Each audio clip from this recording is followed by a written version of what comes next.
Bien, hola a todos y a todas. Este vídeo es una continuación de la sesión 25, en la que no nos dio tiempo a terminar algunos aspectos puramente teóricos, entonces los vamos a desarrollar en este pequeño vídeo. Bien, en cuanto a los sistemas mecánicos, lo que nos quedaba por ver eran los elementos de transformación y los elementos auxiliares. Lo que resulta verdaderamente importante es que nosotros sepamos clasificar, saber, bueno, primero qué es cada cosa y sobre todo que sepamos clasificarlo, es decir, que sepamos ponerlo en cada uno de los elementos, ponerlo en una de estas categorías. Os recuerdo que tenemos las categorías de elementos motrices, elementos de transmisión y transformación. Recordatorio en esta categoría de que los elementos de transmisión simplemente transmiten el movimiento sin transformarlo, y los elementos de transmisión y transformación, además de transmitirlo, el movimiento, lo transforman, ¿vale? De todas formas dijimos que íbamos a meterlos todos en el mismo saco, ¿vale? Los elementos de transmisión, no todos los elementos de transmisión son de transformación, pero sí todos los elementos de transformación son de transmisión. Es decir, o es simplemente elemento de transmisión o es elemento de transmisión y transformación. Bien, y la última categoría eran los elementos auxiliares. Nosotros hemos visto ya muchas tipologías de elementos de transmisión, simplemente, sin transformación, como eran pues, las ruedas de fricción, los engranajes, las poleas con correa, etcétera, etcétera. Y hoy vamos a hablar de elementos de transmisión que además son elementos de transformación, es decir, elementos de transmisión y transformación. ¿Por qué se caracterizan? Pues porque este tipo de elementos, además de transmitir el movimiento de un punto a otro, nos permiten transformar el tipo de movimiento, es decir, podemos pasar de un movimiento de giro o de un movimiento circular o un movimiento rotativo a un movimiento lineal y viceversa. Bien, ¿qué tipo de elementos encontramos aquí? Pues el primer grupo sería este que vemos aquí, es el tornillo tuerca. Si os fijáis, el tornillo tiene un movimiento de tipo giratorio, circular, y la tuerca que está dentro avanza hacia arriba o hacia abajo, por lo tanto es un movimiento lineal. Podemos hacerlo en los dos sentidos. Si hacemos girar el tornillo, la tuerca se moverá de forma lineal hacia arriba o hacia abajo, y si hacemos girar la tuerca, el tornillo avanzará también hacia adelante o hacia atrás en un movimiento rectilíneo. Otro elemento importante es el piñón cremallera. El piñón cremallera se compone de dos elementos principales. Uno es el piñón, que es una rueda dentada, y el otro es una cremallera, que es como si fuese una cinta también dentada, con un tamaño compatible de dientes entre la cinta y el piñón. ¿Qué conseguimos con esto? Pues que si movemos la rueda dentada, el piñón, conseguimos que se mueva esta cinta o esta cremallera de forma lineal, hacia adelante o hacia atrás. Y viceversa, si movemos esta cremallera hacia adelante o hacia atrás, conseguiremos mover este piñón de forma circular, conseguiremos que el piñón gire, ¿vale? Puede ir en ambos sentidos. ¿Veis cómo se transforma este movimiento lineal en movimiento giratorio o rotatorio y viceversa? Otro elemento importante de transformación es el elemento formado por una biela y una manivela, ¿vale? Van juntos la biela y la manivela. Esta parte de aquí es la manivela, que nosotros podemos girar de forma circular, y la biela sería esta parte de aquí. Al girar esta manivela, la biela se mueve hacia adelante y hacia atrás y empuja al émbolo que está dentro de este cilindro, ¿vale? ¿Qué conseguimos con este movimiento? Al hacer girar esta manivela, conseguimos que el émbolo vaya hacia adelante y hacia atrás. Un movimiento alternativo, hacia adelante y hacia detrás, pero no deja de ser un movimiento lineal en este sentido. Bien, esto también puede funcionar a la inversa, es decir, el movimiento rectilíneo del émbolo o de esta parte dentro del cilindro lo podemos transformar en un movimiento giratorio o rotativo en la manivela. Cuando acoplamos varios mecanismos de vía y la manivela conectados entre sí, lo que conseguimos es un elemento compuesto que se llama cigüeñal. Esto aparece muy a menudo en los motores de los coches, como veremos a continuación. Otro tipo de elemento de transmisión y transformación, repito, porque además de transmitir el movimiento lo estamos transformando, serían las levas y las excéntricas.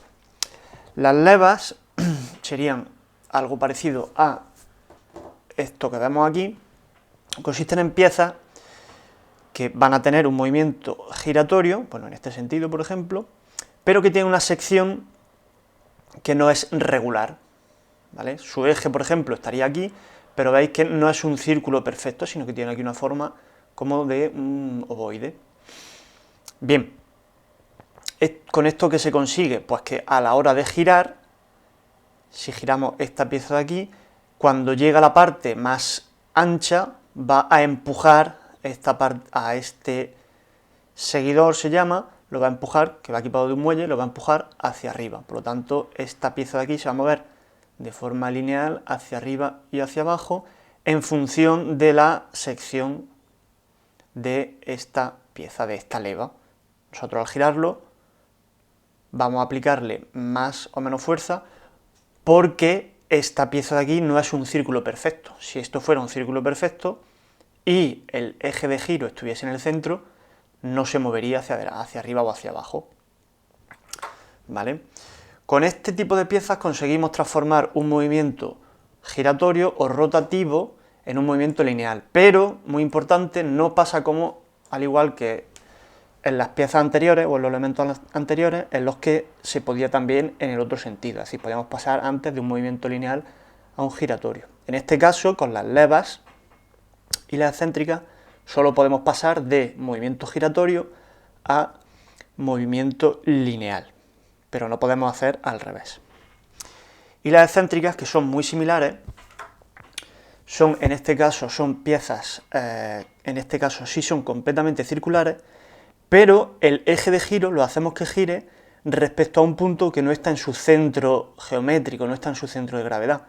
Por lo tanto, al girar respecto al eje de giro, vemos cómo esta pieza se coloca aquí encima, fijaos, por encima del eje, y va a empujar al seguidor, lo va a empujar hacia arriba, consiguiendo también ese movimiento lineal hacia arriba y hacia abajo, ¿vale? Por eso se llama excéntrico, porque el eje de giro está alejado del centro geométrico de la pieza, pero su sección sí es circular, ¿vale? Esa es la gran diferencia que hay entre las levas y las excéntricas, que las levas no son circulares y las excéntricas sí.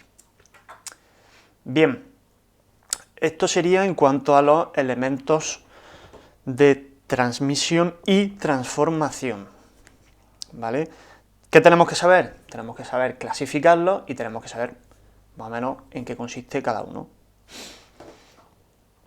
Poder hacer una breve descripción de 2 o 3 líneas de cómo funciona cada uno. Por último, tenemos los elementos auxiliares. Este ya sería el tercer grupo de esa tabla que hemos visto antes. En esa tabla, os recuerdo, teníamos por un lado elementos motrices, por otro lado elementos de transmisión y transformación, y en el último grupo tenemos los elementos auxiliares. ¿Qué encontramos aquí? Elementos pues que simplemente nos permiten darle cohesión al sistema general. Hablamos, por ejemplo, de uniones ciegas, cuando lo que queremos es básicamente pegar varios elementos, ¿vale? Pues unirlos mediante pegamento, soldadura, remache, etc., ¿vale? Simplemente la unión entre mecanismos, pero es una unión fija, es decir, una vez que la ponemos en marcha, se queda así. Otro tipo de unión sería la unión desmontable, que también nos permite unir diferentes piezas, pero si necesitamos separarlas, las podemos desmontar.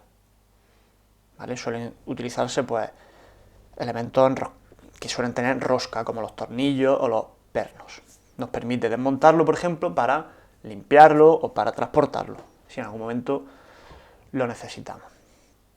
Bien, otro elemento auxiliar serían los acoplamientos. Los acoplamientos vienen a ser grupos de varios elementos, ¿vale? Por hacerlo sencillo. Encontramos principalmente dos tipos. Por un lado están los ejes sencillos, de los cuales ya hablamos, y por otro lado tenemos los árboles de transmisión. Los árboles de transmisión se caracterizan porque los ejes, es decir, por ejemplo aquí en esta figura, este eje de aquí es solidario, es decir, está unido físicamente con las ruedas, con los elementos de giro, cosa que no pasaba con los ejes sencillos. En los ejes sencillos simplemente este eje de aquí es un soporte que puede estar incluso fijo y las ruedas giran alrededor de ese eje. En los árboles de transmisión eso no pasa, el eje gira junto con la rueda, es lo que se llama un movimiento solidario, ¿vale? Fijaos lo que pone aquí, giran de forma solidaria. Entonces, en los sistemas, en los acoplamientos sencillos de ejes sencillos, el eje es simplemente un apoyo para poder colocar la rueda, y en los árboles de transmisión, el eje y la rueda funcionan de forma solidaria, es decir, es como si estuviesen pegados, y si gira el eje, gira la rueda, y si gira la rueda, gira el eje. Van juntos. Bien, otro tipo de elementos auxiliares son los acumuladores y disipadores de energía. Lo que nos permiten estos elementos, pues básicamente gestionar la energía, el exceso o la falta de energía, según nuestras necesidades. Un ejemplo son, por ejemplo, los acumuladores, que permiten acumular energía del sistema para utilizarla más adelante. Ejemplos, los volantes de inercia y los acumuladores estáticos. Y en el caso contrario, cuando queremos disipar una energía, utilizamos elementos disipadores. Como un ejemplo muy práctico son los frenos, o los frenos de tambor, que son los antiguos, o los frenos de disco, ¿vale? Imaginar una rueda que está dando vueltas y de repente con un disco la ponemos en contacto y lo frenamos, como el de las bicicletas, por ejemplo. Este tipo de elementos nos permite que esa energía que lleva esa rueda la cortamos, la disipamos mediante nuestro freno. Esto a veces, pues si tenemos un sistema de fabricación de lo que sea y queremos frenar ese sistema, pues ponemos en marcha esos disipadores de energía. Bien, esto es todo. Como ya he dicho antes, lo verdaderamente importante es que sepamos clasificar estos elementos, ¿vale? Será una pregunta que aparezca en el cuestionario y que aparezca también seguramente en el examen, que sepamos clasificarlos y que sepamos, si se nos pregunta, decir, bueno, un poco en 2 o 3 líneas, decir cómo funciona o para qué sirve, sobre todo para qué sirve, qué utilidad tiene cada uno de estos elementos que hemos visto.